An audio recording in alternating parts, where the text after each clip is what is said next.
Hola amigos, bien o no, saludos desde Medellín y hoy casi continúa nuestro tema de ayer, um, otra vez con otro técnico para mejorar tu fluidez y tu capacidad en conversaciones,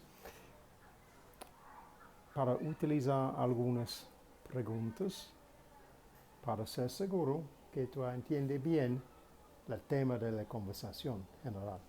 Es el tema de hoy. Okay, so here we are again. Hello.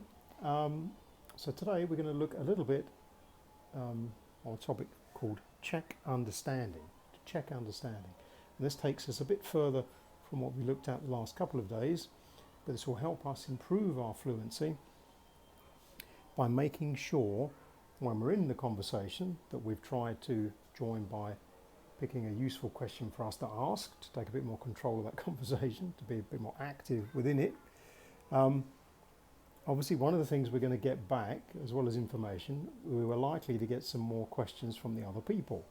So this is a way of us dealing with those questions we're likely to get. So two things to say about this. Principally, people will check, or you need to check as well, that you've understood what the other person has said to you or has asked you. That's very important. Sometimes you don't hear them clearly, you're not sure if you understood quite what they said. So before you commit to another answer or ask them another question on that topic, just check that you've understood correctly. Now we can do this by either a question, or sometimes if they're given a lot of information, it might be easier just to very briefly summarize some of the key words you've heard and then just say, is that right? To check that you've understood all the information you were given. But in this case, I'm going to show you with a couple of quick questions, a very short type of conversation, to see the different ways that you can check that you've understood what was being asked of you. So the first one I have here, what do you do? What do you do? This is a question I get asked here quite a lot because obviously I'm new here in Medellin, so new people I meet, and that's one of the first questions. What do you do? But of course I could answer that two ways, because it's not just about what do I do here in Medellin. Before I moved here, I used to live somewhere else, so I'm not sure perhaps which town they're asking me about, I can answer it like this. What do I do? Do you mean what do I do in London, which is where I lived before, or do you mean what do I do here in Medellin?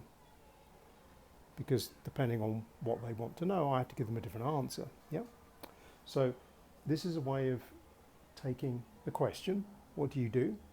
Kind of repeating it back to them, what do I do? And then asking them this question to check. Do you mean what do I do in London? Or do you mean here in Medellin? What do I do here in Medellin? Because depending on what information you'd like, I'll give you a different answer. Yeah. Second way you might do it. Let's say I'm listening to a conversation with a group of new people and I'm interested to join in the conversation because I think I've heard one of the people say something that I can offer an opinion on, or I have something to share. So I can maybe look to one of the people I've heard speaking and say, so Susan, you said you worked at the hospital, right? So I'm checking to confirm that what I heard her say was what I thought I heard her say. So you said you worked at the hospital, right? Or I could ask her, Susan, did you say, just to check, did you say you worked at the hospital? So I'm just checking I've heard correctly what she said. And if she says, yes, that's right, I work at the hospital, then I can ask my question. What do you do there? Are you a doctor? Because I have a friend who's a doctor, so that's something I'm going to share, perhaps some stories I have from them. Maybe that'll be an interesting thing. But equally, perhaps I misheard her. I could say, Susan, did you say you worked at the hospital? And she could say, no, I said I worked at the university. Oh, I misheard you. Sorry. So now I know what I can ask the question about. Yeah? Let's look at this last example. So this is going back to what we were talking about yesterday. Remember yesterday we were trying to find 2 tickets to the bus station. Yeah, 2 tickets to the bus station. So perhaps I get asked the question when I've got to the ticket window and I've asked 2 tickets for the bus station, please. But perhaps it's noisy and the person at the ticket window didn't hear me clearly and they said, "You're going to the railway station." Now, in this kind of situation, be very clear that you've heard each other correctly. So you hear them say the railway station, so I can give it back as a question. I mirror that back as a question to make sure I've heard that's really what they asked me, and then I give the correct answer. So, the railway station? No, I'm going to the bus station. Yeah, see how that goes again. So, I get to the ticket window and I've asked 2 tickets to the bus station, please. And obviously it's noisy, person didn't hear me, so they ask a correcting question to check to see whether they've understood me, and they say, "You're going to the railway station." So I hear that, no, that's not what I wanted to do, so I say, "The railway station?" No. But I repeat back what he said to me to show that I've heard him clearly this time. "The railway station?" No, I'm going to the bus station. So now we cleared up the misunderstanding. Yeah. And last thing to mention, very important in English, please, if you have to ask a question because you didn't quite understand it, don't say what, say sorry. So in any of these, if you mishear something someone's saying and you want to say, like we could do in Spanish, ¿qué? You can't say what in English. It doesn't have the same sense of expression. It comes across as being a bit abrupt, a bit rude, and a bit cross. What? So remember, please, if at any point you're listening to questions people have asked you and you didn't quite hear them or you didn't quite understand, the best way to start it off is, "Sorry, do you mean what do I do in London or what do I do in Medellin?" Or, "Sorry, Susan, you said you worked at the hospital? Did you say you worked at the hospital?" Or, "Sorry, did you say you worked at the hospital?"